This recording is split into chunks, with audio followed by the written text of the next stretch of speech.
Hi. Hi. How are you, Chris? Good, how are you? Good, nice to meet you. Yeah, you as well. Thank you for willing to do this. Of course. So before I get to some of the anime roles I want to talk about, I can just kind of jump around then in terms of your career. Sure. So did everything kind of start with the prime of Miss Jean Brody? Oh my, Bill, you've done some research. Yeah, I did. Well, I did. Actually, I started dancing when I was like 3. So I've always been, and I drew a lot. Like I love to just sit and draw horses and stuff. Hold on. Oh, I got a runny nose. 1 second. Hold on. Hold on. Okay, here we go. I used to draw lots of horses. It's not COVID. I'm healthy as a horse. I used to draw lots of horses and paint a lot when I was a kid. And I was dancing by the time I was 11, probably about 40 hours a week Well, on top of going to school. And I I did some modeling when I was younger, and I was always interested in acting. I thought it was that's my cat you hear playing with a toy. okay. I was always interested in like the performing arts, being able to express myself, right? So I ended up doing the high school play in Ottawa in it was my grade 12 year, I guess. And that changed everything for me, right? It just was this getting to be somebody else and live somebody else's problems and leave them at home, on the stage, right? You don't take them with you when you're done. And that feeling of working with other people and that kind of cycle of, reaching out, taking in, and then what it does to the audience. It was really mesmerizing, right? And um, that's when I kind of went, I think I want to try this acting thing. I feel pretty good at it, maybe, but I'd like to try and see if I can get better. So my parents said, sure, but I had to go to a university. I had to get a degree because education was really important in our family. It's really important to me, and it still is really important to me, because I think education unlocks possibility. Right. Yeah. Was there ever any initial aspiration to move to LA? I did go down to Los Angeles. It's kind of what you do, especially if you're not, well, even if you're from the States, right? Y'all kind of migrate out to LA, regardless of where you're from. Australia, UK, right? And this some small town in Missouri, Mhm. to being, raised in Toronto as well. And it's LA, that's where all the decisions are made, right? Especially for film and television. So I did go down. I started working right out of university when I graduated. I got picked up by an agent right away and was working lots. And my dad died when Oh, I was 25. And that made me at an age where I think you should be really selfish and really, catapulting and going for things. That made me reevaluate some of my decisions to that point, like what was important, hmm. because you can't put your resume on a tombstone, Right. to be really honest. And so LA was fun, and had a lot of success down there in a short time. Like I went down, and within the end of the week, I would sign with an agent, and I was taking all sorts of meetings, and there was stuff happening. But ultimately, I just went home. I needed to be with my mom and my brothers and grieve my dad and figure out what I wanted to do with my life that had some meaning. Hmm. Turned out it was still performing, but I didn't want to do it on my own. I wanted to have some more meaning in my life. I wanted to share it with someone. I didn't want to do it on my own. Hmm. Yeah. Was that before or after the first on camera Kung Fu: The Legend Continues? That was after. So I started doing Kung Fu pretty early and on in my career. I want to say it was 91, 92 was filming. And my dad died in 95. Okay. So I had a couple of really like busy years. And I had also, my agent said to me, hey, you have a good voice. Have you thought about doing voiceovers or cartoons? So right away at the beginning of my career, I was doing on camera work and still doing some stage work and doing cartoons and doing voiceover.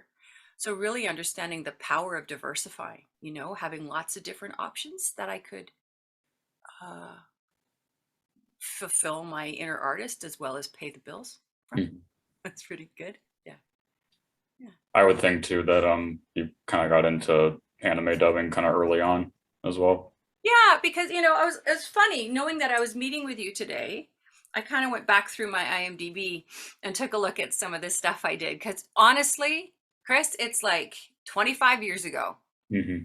which is longer than probably you've been on the planet. I'm thinking maybe close to it anyway. Yeah. Close? Yeah, okay. So that's a long time ago.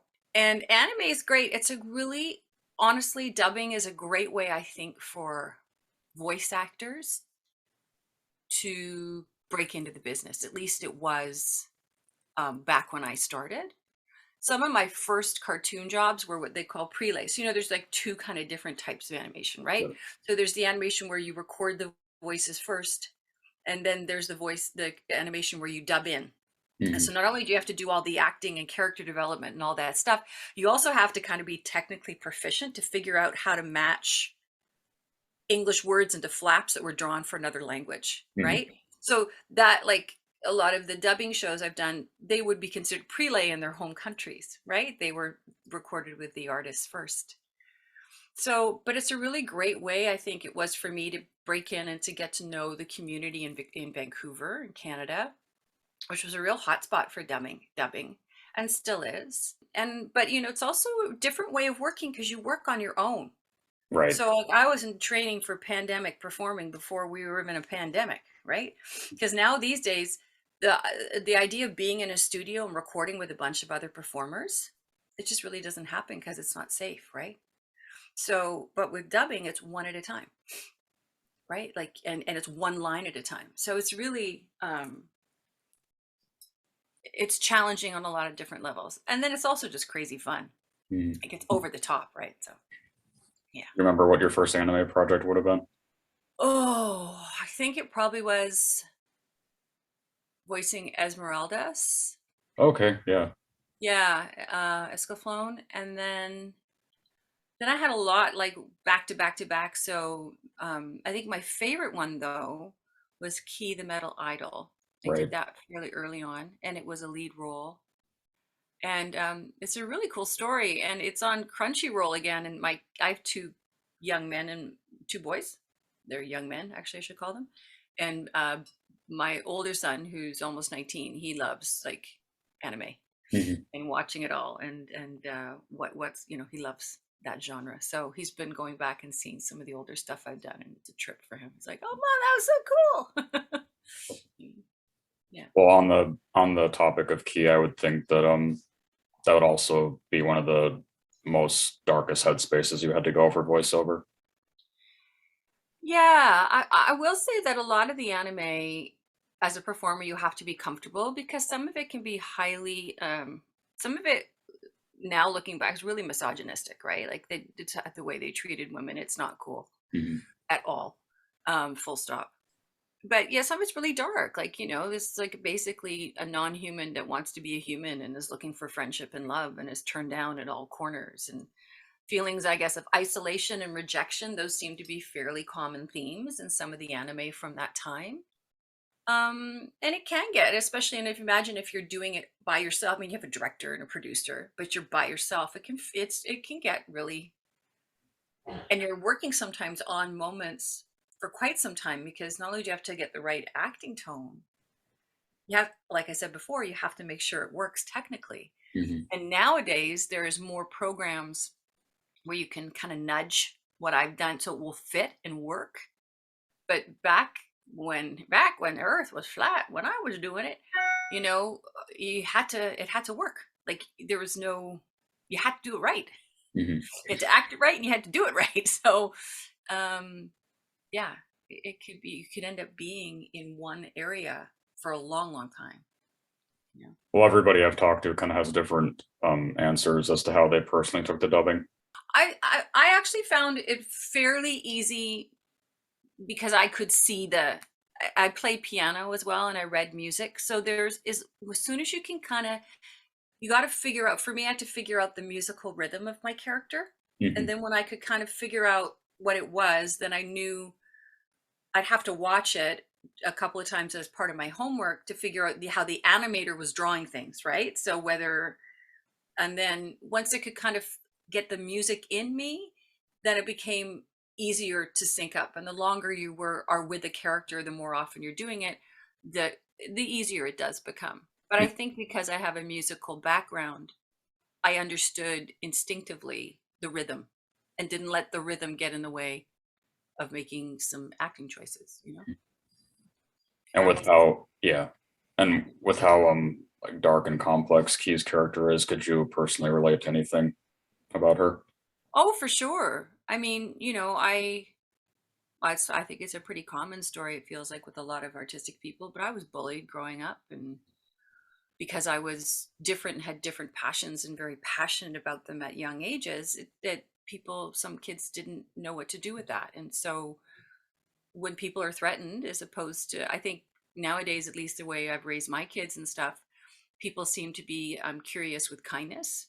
Hmm. But back when I was being raised, people were curious from a defensive perspective, right? So they would lash out at something they didn't understand or something that made them feel bad, they would lash out at. So I definitely have understood, and I like characters where you have to fight to belong, Hmm.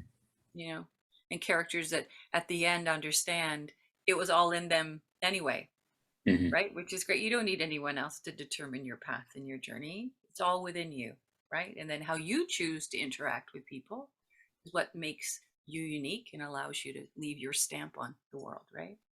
So I think certainly for all actors, right, you have to live and feel and share your lived experience, right? And that's what's supposed to give you all that depth and stuff, at least from an American perspective of acting and accessing truth.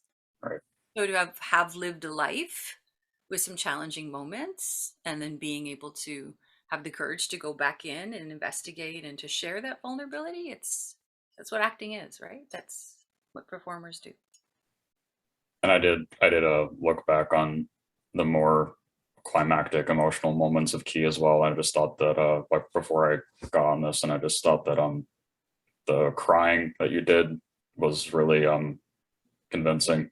But when I trained over in England, and and they're like, from the American perspective, if you need to cry, you need to go back and remember that moment in your life where you felt that inner pain and relive it all, so that the tears will start to flow and your breath gets into the place where it's supposed to be. But remember, I think it was actually Jeremy Irons, who's a really incredible actor, was one of my teachers, and he was like, "Darling, how do you breathe when you cry?" And it's like, because if you do that long enough, you'll cry. Just try that. So it's like this really kind of, why are you all putting yourself through this pain and hell? Just act, you Mhm. know?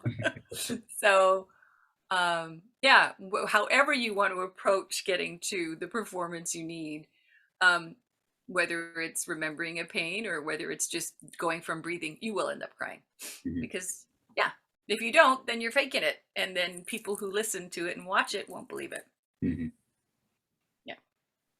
It's on the more completely comedic side, but I know you had fun roles in Ranma one Yeah. half. Yeah. Lots of fun roles, but a lot of those roles were so crazy and over the top and yelling and screaming. And I think that's, and anime gives really great training for if you're interested in doing video games or certainly any kind of an action centered animation project, because you have to do all those exertions, right? You have to be able to do all these things to sell it. And in anime, it's up here and there's lots of it. So getting the skill of how to do those things without hurting your instrument, without hurting yourself. Because if you've pushed from here, I don't know if you've ever talked for a long time, Chris, maybe this part of your body starts to hurt a little bit, Right. gets a little tight. And that's because you're pushing all your energies from your throat. Whereas there's that part of your body called the diaphragm, right? Where if you direct your energy from there as opposed to here, you're not going to hurt your little throat and you probably won't have those pains afterwards. You won't fatigue as quickly. So, um, yeah. So it's good training. Good Mhm. training. And just generally, it makes me think to ask, what do you think is the most difficult voice you've had to sustain for voiceover in general? Some of the most difficult voices have been in the video game realm. So working Okay. on like World of Warcraft, playing Ox, things like that. Things where it's very gruff, but it's also very big, right? So you're trying to get size as well as the texture. And your sessions are up to 4 hours, Mm. right? So there's an intensity that has to be there, and then on top of that, with video games, you have to do all these death charges and fight exertions and all these things because there's many components. There's not just the scenic component, which I guess would be similar to an anime or animation show, right, or a film, right, where you have two actors talking to each other. Then you have all the interplay that you do with the player who's playing the game, all those little lines and stuff. But then you have all those for when you have those big melee battle scenes that you can play 25 billion ways from Sunday. Mhm. Hopefully, try and move on the next level. You got to provide every possible outcome, right? And in many different ways, because if we're off going into a raid together and I die, you don't want to hear it's like the Wilhelm scream, right? You don't want to hear me die the same way every time. So that probably has been the most physically taxing, but from an acting like, but act it's different, right? Like there's the exertions and trying to be fill all that space in a different way, but sometimes it can be really hard. Sometimes the hardest bits are when your voices are closest to you and you don't have a voice to hide behind, right? Like, and you have to go to a certain emotional place. It can be really challenging. So like some of the stuff I did on, of all shows, My Little Pony was really hard because it was, some of it was really emotionally centered, and you can't, again, you can't fake it, Mhm. especially with, I mean, that show was something none of us expected because it appealed to such a huge, wide audience, right? It wasn't just a girls show, girls cartoon. Um, and so there was a lot, you had to be in it. You had to really be in it in some of Mhm. those. So there's different ways of what could be hard, but certainly doing like a physical voice that's quite different from the one I use every day. That's where I'm glad I have training. Otherwise, you can really hurt yourself. Mhm. You can really hurt yourself. Yeah. And I've also found that talking to other voice actresses that do a lot of boy voices, I found that everybody kind of has different processes for it. Do you have a particular process for boy voices? Yeah, I tried to listen to my children when they were younger and steal their voice. um, for me, I've always just liked to listen to the world around us. Is such a huge font of inspiration. Listening to voices. I mean, I've been back in the before times when I could go to a shopping mall without wanting to scream and go bathe in hand sanitizer. Sometimes I'd hear a voice and I would follow them and try not to get arrested. But just listening, and if I could even get my phone out to record because it was just so unique and an interesting tone. And so listening to kids, I mean, the reality with kids' voices is why women do a lot of boys' voices, because boys grow into men. And in that process, their voice drops. So if you're doing a cartoon show and you've chosen to hire legit kids, and there's tons of great children performers out there. But the sad part for boy performers is that at some point they're going to grow up and those cute little voices they can't do anymore. Mhm.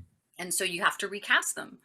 Or you decide to hire adults to voice kids. And sometimes they'll do that also if the content really isn't preschool, if the content really isn't kids, like if it's for an older audience, then maybe they'll go the adult version. And also, kids are great, but it can take longer at the beginning when you're working with the child cast to get them comfortable if they're all new. And time is money in this business, right? Mhm. But certainly for me, um, listening to voices out there, getting inspired that way.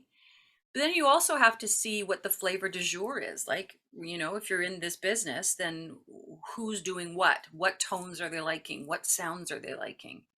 And make sure that in your toolbox, you have something that would put you in the running. Do you know what I mean? Yeah. Yeah, I kind of like the industry. To me, I always describe it. I teach sometimes and I like to mentor younger performers, and I describe the entertainment industry, which could be to any area of performing. Kind of like, when you go through the grocery checkout and you turn to the, with the you're putting all your food on the conveyor belt, and you look to the right, and there's usually a rack of gum, right? Really shiny, beautiful packages, all different types. Your job as a performer is to get your package of gum up on that shelf so that when somebody comes through and they decide they want gum, you're an option, you're a possibility, you're ready. And it can be as completely annoyingly arbitrary as someone going, "Oh, I want gum. Oh, I want extra. No, I want double mint. No, I want big juicy fruit. I want to go retro. No, I want watermelon bubblicious." And that's what they grab. They're all great. They all look fantastic. They're all delicious. But based in that moment on that one person's choice could be the difference why that gum got it over the other. Not that they're not talented. Hmm. You know what I mean? And so, yeah, I think it's really important to know what's out there. So by listening to some of my other colleagues and some of the work they've done, you can, oh, okay, yeah, that's kind of similar sort of to what I do or how I do. But then also there's nothing beats a legitimate boy voice, like a legit kid, Right. right?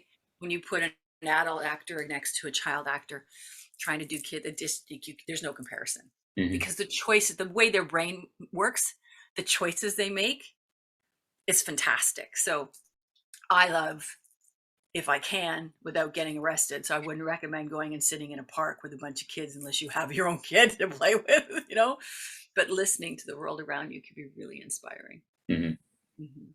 Yeah, when I talked back, it was way back in April of last year. But when I talked to Kiara Zani, she kind of Yeah, had the same process that you just described. I love Kiara. She's great. She's super smart. Great actress. Really This great. is going back to a more darker anime role, and there's still actually a big following with K and Project Arms. I'm not sure if you. Yeah, yeah, Yeah. yeah, yeah. Yeah, it's wild because like for me in my career, I think it's my job as an actor if is to allow possibility. And so, you know, if it just so happens that, there's anime projects and there's something in it for me, then of course I'm going to do it, right? So for me right now, I'm directing animation, right? I have directed and produced reality television. I've hosted reality television. Uh, right now, I'm teaching, I'm mentoring, I'm acting on camera when they want this. I'm on Nancy Drew on the CW. I've got I'm voicing in 2 or 3 projects. One I can talk about is Dragon Prince because that's been out there. I'm Zubea. But there's so many different things going on. Mhm. So it's whatever comes along and you kind of go with it and you're really grateful for it, and it helps make a body of work. It gives you opportunity, it gives you experience, and you never know how one job is going to maybe impact in the future something else you do, right? So, but I always am really chuffed and really humbled when something I do impacts other people, Mhm. you know, or something that I've done from a long time ago is as out there now in a new way on new eyes. Like, seeing my kid watch something I did before I even thought about having them. You know what I mean? It's really wild.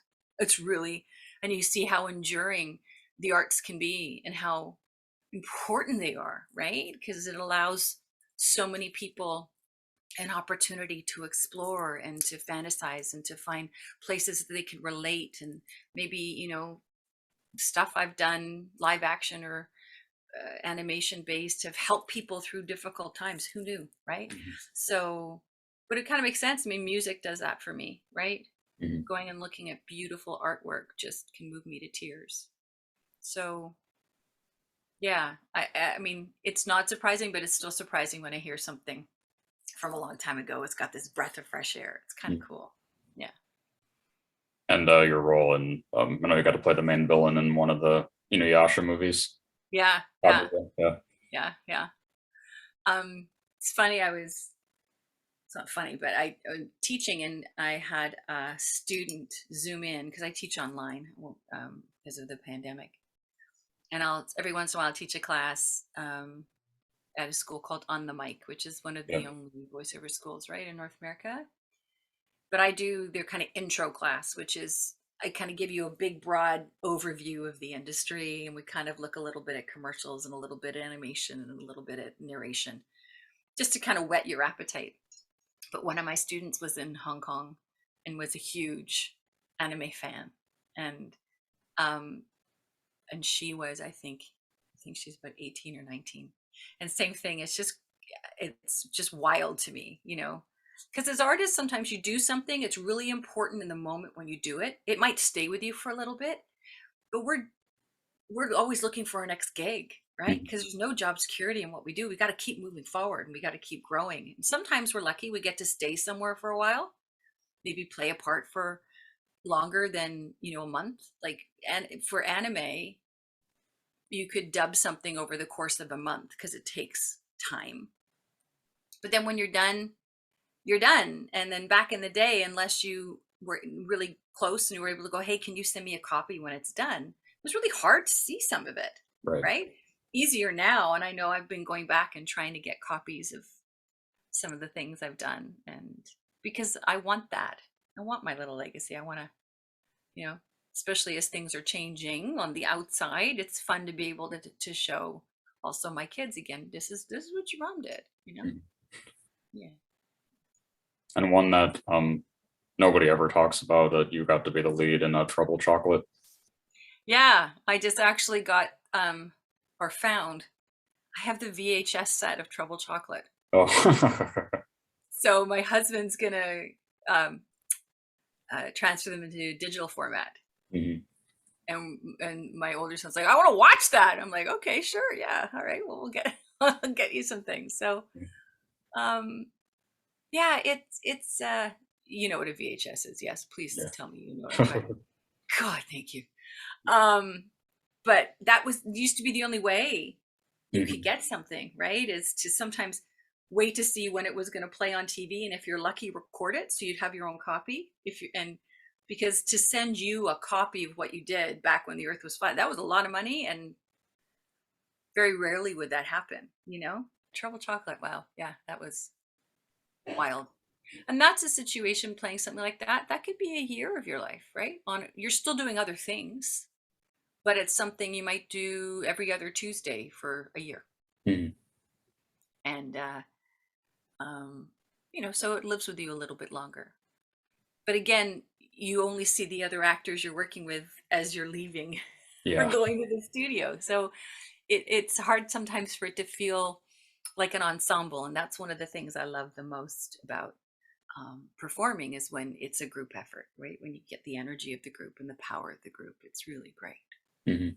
Hmm. Hmm. And this was another somebody actually wanted me to bring it up, that Darkstalkers. Oh, wow. Oh my gosh. Wow. Yeah. When was that done? God. Tsien-Ko, you were the zombie girl with the talisman on her forehead with the big claws. Yeah. Yeah. Yeah. Oh, wow. Holy cow.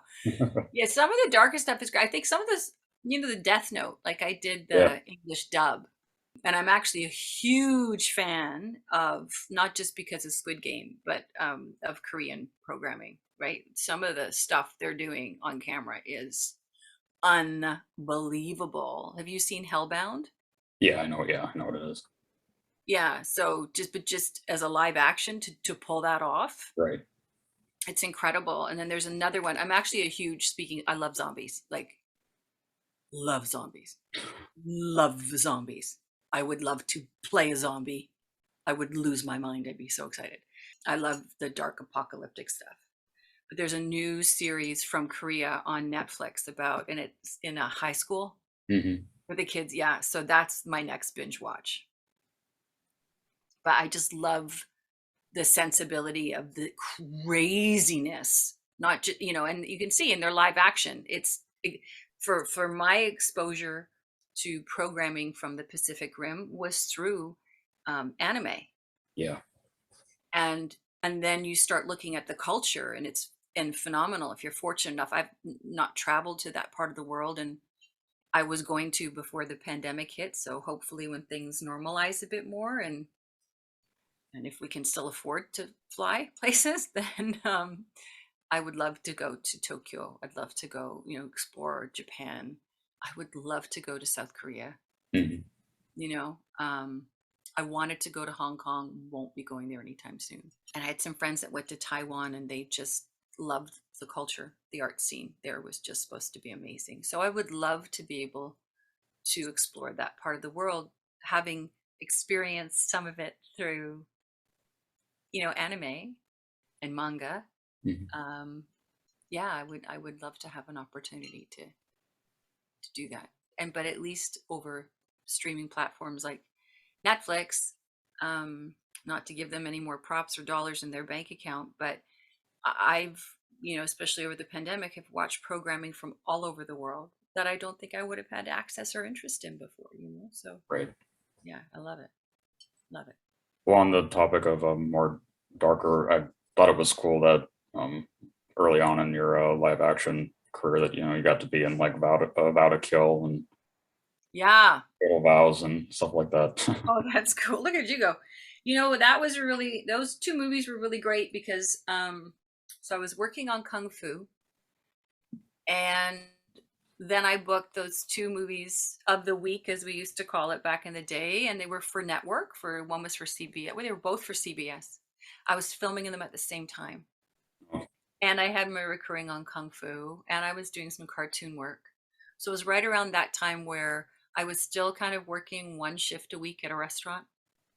I was bartending because it was fun. All my friends were there, but and that was around that time I was like, no, I think I can be an actor full time. I don't think I need to do anything else. So those movies represent a time in my life where I kind of went, I can do this. Like I felt like I could do it. But I love the dark stuff. Like it's funny. When I started, I did lots of drama and lots. I died so many different ways. Been shot, been strangled. It's been, and then I started doing lots of comedy. So everyone's like, "Oh, you're so funny. You do comedy all the time." I'm like, "Yeah, no, but I used to be." Everybody saying, "Oh, you're so dramatic and dark." And so, it's like I'm all these things. You can do all these things. It's just a matter again of when they choose your package of gum as they leave the grocery store. To what opportunities you try and make the most of them. Yeah. This is comedic live action, but I did think it was really cool that you got to be in one of Bradley Cooper's first things before he was famous. Before he Reality. was Bradley Cooper, Yeah. I did that movie 6 weeks after the birth of my first child. Oh wow. I would never recommend it again to anyone. But yeah, it was a great part, and they wanted it was funny. And Jason Priestley, who's great, I've worked with a couple times as a director. He directs as well. 90210, maybe Mhm. tweaks.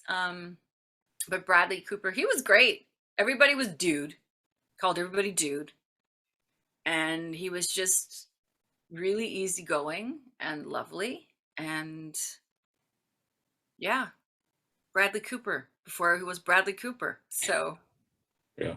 kind of wild. Yeah. But he was lovely. Just a really nice, down to earth guy. Mhm. What do you think? Has there been a case where you've been really starstruck in terms of who you've worked alongside of? Julia Yeah. Roberts. Like when she walks into a room, the room gets brighter. Mhm. I'm not lying. It really does. Lovely, understands.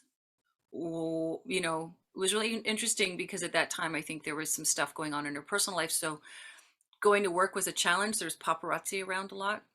So they draped blacks over all the sets and we couldn't really hang out and uh and it wasn't fun, but there's a couple of scenes in the movie at the end, and so there's like 500 extras, and I just remember marveling at her, and her kids were there and were extras that day, and we were talking a bit about motherhood and everything, and she was nothing but lovely and gracious whenever I had my interactions with her.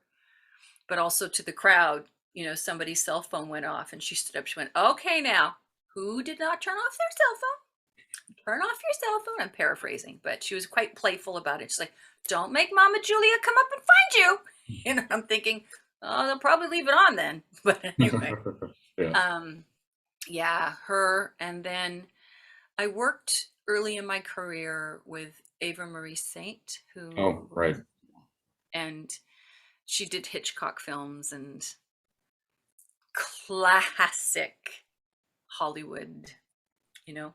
Mhm.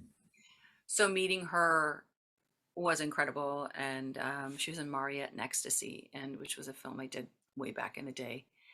And she was like Mother Superior to our nuns, but I was actually the devil. Not spoiler alert, but anyway, we spent quite a lot of time together and had a lot of talks. And she shared some stories about starting out in Hollywood and all that, and perseverance. And um, so, yeah, Rutger Hauer was in that movie too, and I love him Mhm. from Blade Runner, right? So Right. it was kind of like, oh my God. So yeah, I've had a chance to work with a lot of really cool people, and not all of them are lovely. Mhm. That's kind of sometimes disappointing if you meet someone, you're like, wow, you're a jerk. But for the most part, my interactions with people I consider my heroes have been really fulfilling. So. What was your experience on Two, the TV show? Oh, the TV show too. Oh my gosh. Yeah, that was one of the first jobs I did when I came out to Vancouver. It was fun. It was really glamorous. I got to speak Russian and got to get all gussied up. And I actually had auditioned for the lead in that show and went right down to testing for it. And then Mhm. because they offered, they went a different way, but they offered me that part. I was supposed to come back, but that didn't pan out. But it was fun. It was glamorous. We shot in mansions, and Michael Easton was lovely. He's been around for a long time. He started in soaps. I think he's back on the soap he started on now. I think it's General Hospital, maybe. I think Mhm. one of those. The only thing that's been challenging for me in the industry is just the industry's perception of aging and being a woman. It's a big thing. I don't like it. Um, you know, a lot of the stories that came out of the Me Too movement, they're absolutely true. Um, it's not a kind industry to people who identify as female. We have a long way to go still to achieve gender parity in Mhm. terms of, and I understand gender is fluid, but if I just take it from the male female perspective, if I may, for a moment, from even earning the same amount of money for the same job, we have a long way to go. Right. Um, yeah. So the industry, all the stories you can think about are most likely true. It's not for the faint of heart. All that said, I don't have any regrets for the path that I've walked on, Mhm. but I'm not done yet. So we'll see. Was there any incident that happened early on in your career that made you step back and get demotivated? Well, I think it was just a perspective shift. So when you come from being trained for the theater, I think for me, it was just really understanding that it wasn't necessarily always about the talent, Mhm. right? So this idea, I have this kind of weird work ethic that if I work really hard, I should get a good mark. And then that should be what you know what I mean? Like that you work hard, you get value. It doesn't happen in this industry. You can work hard and be an incredible actor and never get traction Mhm. because somebody decides you don't have it or you don't look the right way or whatever. That was really hard to figure out how to, as what I would like to think I am a smart woman, how to deal with something so superficial and stupid. Really, frankly, Yeah. I still struggle with it to this day. A sense of humor is a good thing. Having a bunch of loving people around you to support you is super important. Having a good, strong sense of self. Learning not to sweat the small stuff and understanding that other people don't hold your worth. A lot of things there. But it's really, it's a lottery job, and it can be really intoxicating because when you get a job and it's great, you're not just making minimum wage, right? You're making money that can change your life. Mhm. But there's no guarantee that you're going to keep making that money for the rest of your life at that same level. So as an artist, you got to figure out how to be a good business person, well, sometimes, a lot of times, those two things don't necessarily easily go together, Mhm. you know? So sure, there's been things that definitely knocked me off, taking my breath away. But again, one of the first questions you asked, like, and I talked about my dad. Yeah. That was, I think, his gift was just to get a perspective on life.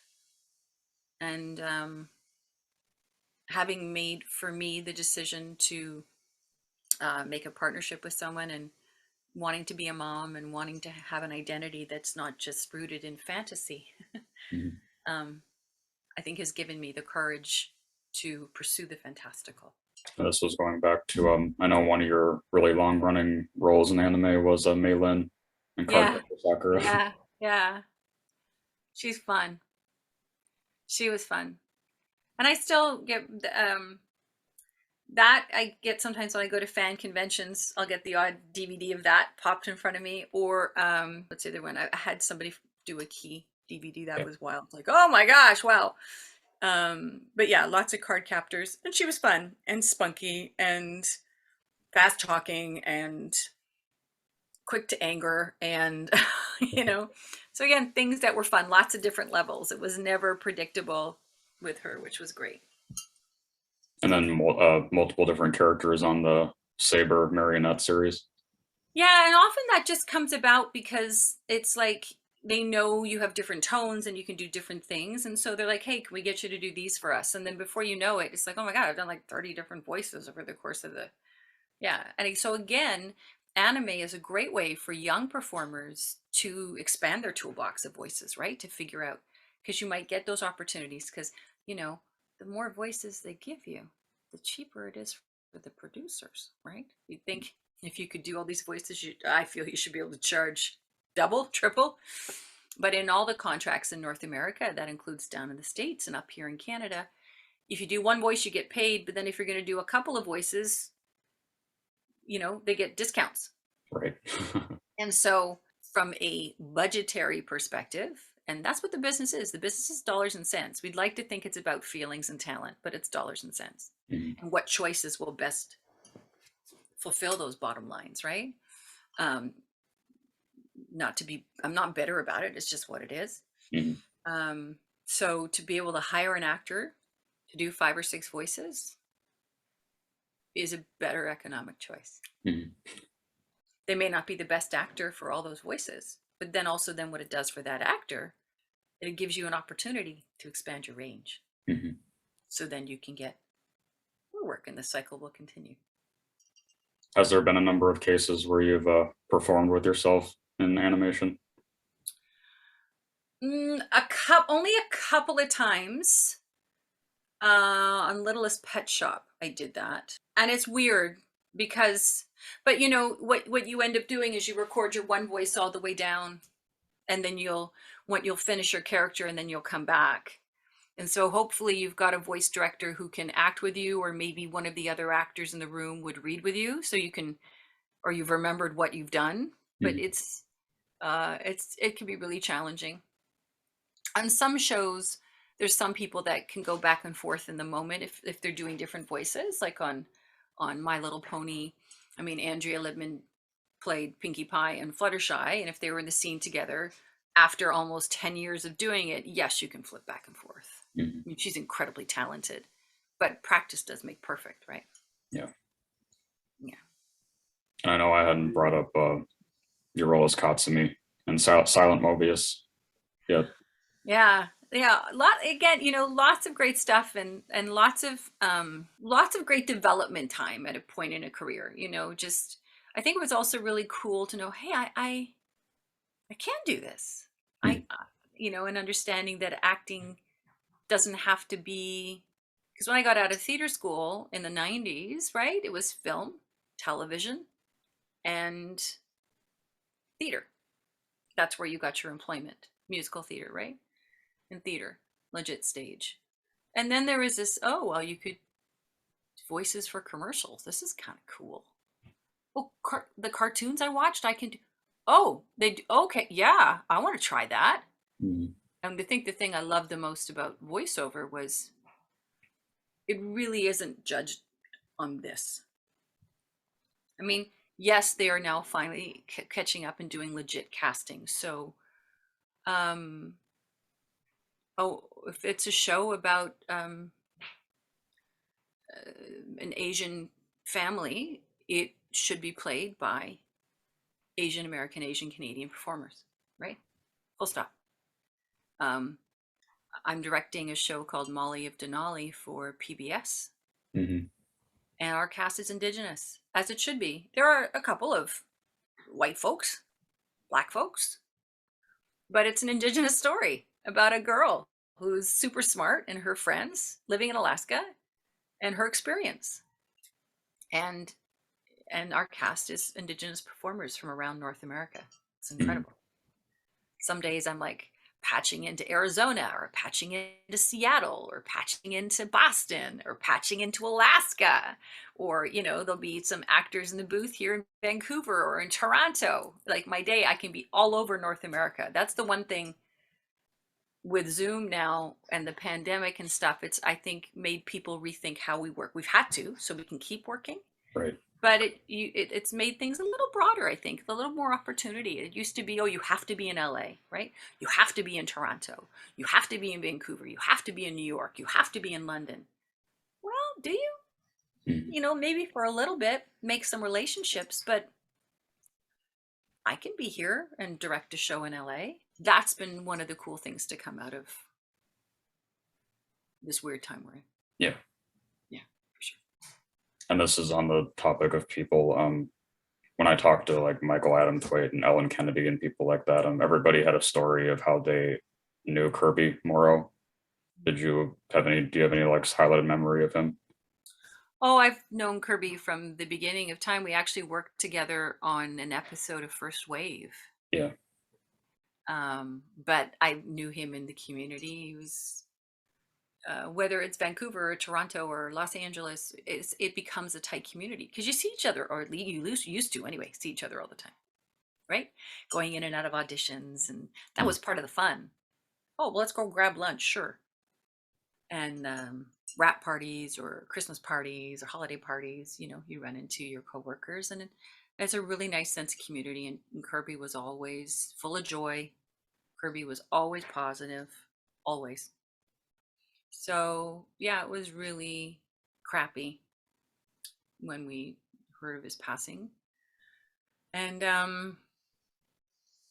you know, it's just a really good reminder that you're not alone, and even if you think you're alone, that there's people out there, and to reach out, and a reminder to all of us that we should, even the people that seem the happiest, maybe we should reach out more to them too. You know what I Mm. mean? Yeah.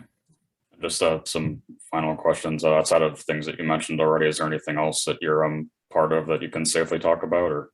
Well, there's nothing I can safely talk about. I'll lose my house and my children. I mean, sign everything. Just even to audition for new programs, you have to like sign away everything. You send them a vial of your blood. Well, I'm, like I said, I'm involved in Dragon Prince. It's fantastic. I'm really excited for the fans to see where it's going. Um, so that's fun. I can't talk about. I have a show coming out that I directed for DreamWorks Okay. in March on Netflix. I think that's all I can say right now. I can't say anything until they do a push, right? Because then it releases any legal strings on me. It's so weird. Nancy Drew, the season finale aired of season 3, so we're waiting to hear if we get renewed for season 4. And if that happens, I'm hoping I'll be back as Ace's mom. It was been wonderful, and I got to learn sign language, and it's a great cast, a great crew. Even during the pandemic, it was a really lovely environment. Mhm. So yeah, I have lots of things going on. I've signed contract for a couple of new shows I'm going to start directing next month. Can't tell you about those yet, but when I can. Um, Molly of Denali, our second season, is airing on PBS, but lots happening, and I'm really grateful for that. And my final question is always asking, what do you want your legacy to be? I'd love to be remembered as a champion of new artists, Hmm. a supporter of younger people. I'd love to be known as a great mentor, somebody that shared their time and their talent and their energy and their spirit with other people. Um, I hope my kids say I was a good mom. um, yeah, but I think my legacy, I think as a person who lived her life well and enjoyed every moment, that Hmm. would make me happy. And is there anything that you would want to say to your younger self? Oh yeah, I would tell my younger self to eat all the bread, all of it, eat it all, every carb you can find. Don't stop eating carbs. That's my advice. Okay. Yeah, yeah. Well, thank you. I'm glad that we got to do this. Yeah, me too, Chris. Thanks for reaching out. It's really lovely to spend this time with you, and thanks for walking me down memory lane. It was fun. Well, thank you. You're welcome, sweetie. Have Okay. a wonderful day, okay? Yeah, you too. All right, take care. Bye. Bye.